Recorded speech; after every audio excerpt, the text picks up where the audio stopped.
Welcome back to another episode of ECOTtv. Today we ride along with an Ecot current events teacher as he pursues his journey of visiting all of the former U.S. president's burial sites. I'm 8th grader Adres McKenzie and a new ECOTtv starts right now.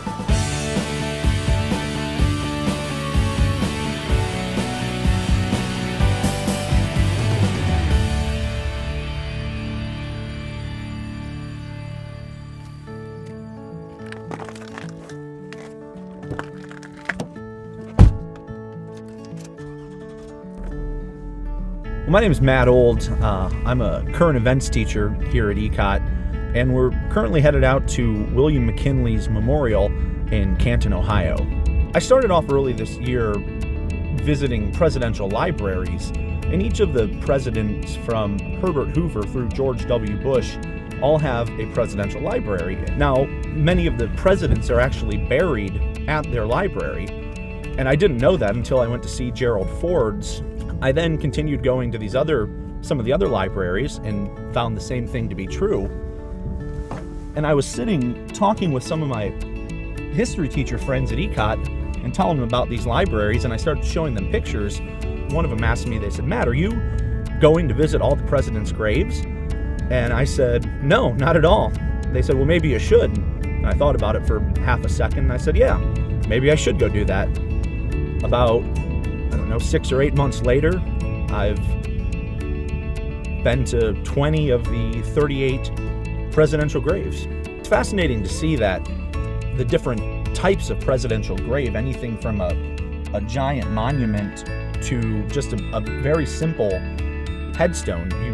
You think of Abraham Lincoln being buried in a giant tomb in Springfield, and Lyndon Johnson being buried in a very simple grave on the banks of the Pedernales River in Texas. If a student gets an opportunity to go and see where the presidents lived, where they're buried, it gives such a humanizing effect to these people who we only really see portraits of in history books so much of the time, short of the ones that are actually living in our life. As we come up here, we're gonna, off to the right, get a chance to see William McKinley's monument right there on the hill. You get to see this is one of the larger monuments. Ohio has built very large monuments to its presidents, unlike many other states where the graves are quite simplistic.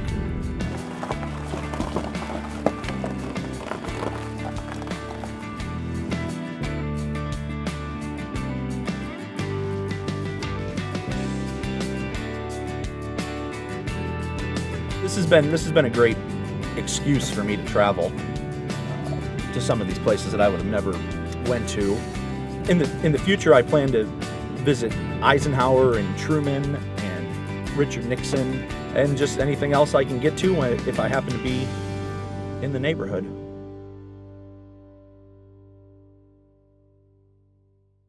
Thanks, Mr. O, for that unique look into our nation's history. Speaking of history, let's take a look at some of our responses to our last question of the week. Last week, we asked you if you could do one thing to change the world, what would you do? Here are our top responses. Courtney writes, "If I could do one thing to change the world, I would find the cure to cancer." Our next response comes from Caitlin, who says, "If I could do one thing to change the world, then I would change the prices on everything so that no one ever had to go without, so that no one had to be homeless or hungry anymore." And our final response comes from Rachel. She writes, "If I could change the world, I would find ways to get waste out of landfills and clean the earth. Thank you to everyone for all of your responses." Our next question of the week comes from Ecot student China Render. She wants to know, who inspires or motivates you to be successful in school? You can respond by messaging us in the Ecot Message Center or on Facebook, Twitter, Instagram, or Vine. The winners of the question of the week will be featured on the next ECOTtv episode and receive an ECOTtv prize pack. Now let's take a look at some of the upcoming Ecot events.